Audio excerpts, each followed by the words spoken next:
Actually আমি এইমাত্র আইছি গোকুল বাজারে, এটা আমার বাবার দোকান, পাশে হোমিওপ্যাথি ডাক্তারের দোকান। আমি বাইকটা রাখা মাত্র দেখতেছি যে এখানে ধোয়া উঠতেছে ঘরে চাল দিয়ে। পাশাপাশি দেখলাম যে এই দিক দিয়ে সাইডে দিয়ে আগুনের ফুলকি দেখতেছি, সঙ্গে সঙ্গে বুঝলাম যে পাশের করে আগুন লেগেছে। অতি সত্বর ফায়ার সার্ভিসে ফোন করা হয়েছে, ওরা যথাসময়ে এসে পৌঁছেছে। তার মধ্যে বাজারে যথেষ্ট লোকজন ছিল, সবাই মিলে ধরে যতটুকু সম্ভব এই আমাদের দোকান থেকে পাশের দোকান থেকে মালপত্র বার করেছে। ফায়ার সার্ভিস আসার পর মোটামুটি যা অগ্নি এখন নিয়ন্ত্রণে এসেছে। কটা দোকান পড়া গেছে? দোকান প্রায় 5টার মতো। 5টার মতো। যে দোকান থেকে আগুনের যে সূত্রপাতটা, সেই দোকানটা কি দোকান ছিল? এটা হোমিওপ্যাথি ওষুধের দোকান ছিল। হ্যাঁ, দোকানের মালিকের নাম গুরুপদ সূত্রধর।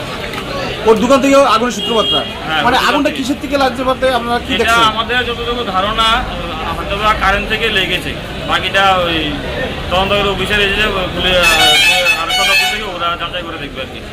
মোট 5টা দোকান পড়া গেছে না? হ্যাঁ। কি কি দোকান ছিল এগুলি?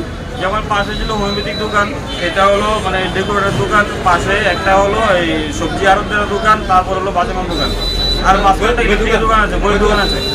মোট 5টা দোকান। কেমন ক্ষতি হতে পারে? ক্ষতি বলতে এটা কয়েক লক্ষ টাকা ক্ষতি হয়েছে আমার যতটুকু ধারণা আর কি। কি নাম আপনার? আমার নাম বাবর চন্দ্র শুক্রদাস। এটা আপনাদের দোকান ছিল? হ্যাঁ, এটা আমার বাবার দোকান আছে। কি নাম আপনার বাবার?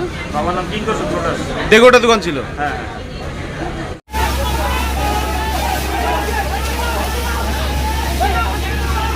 দিদি সিটি কলেজটা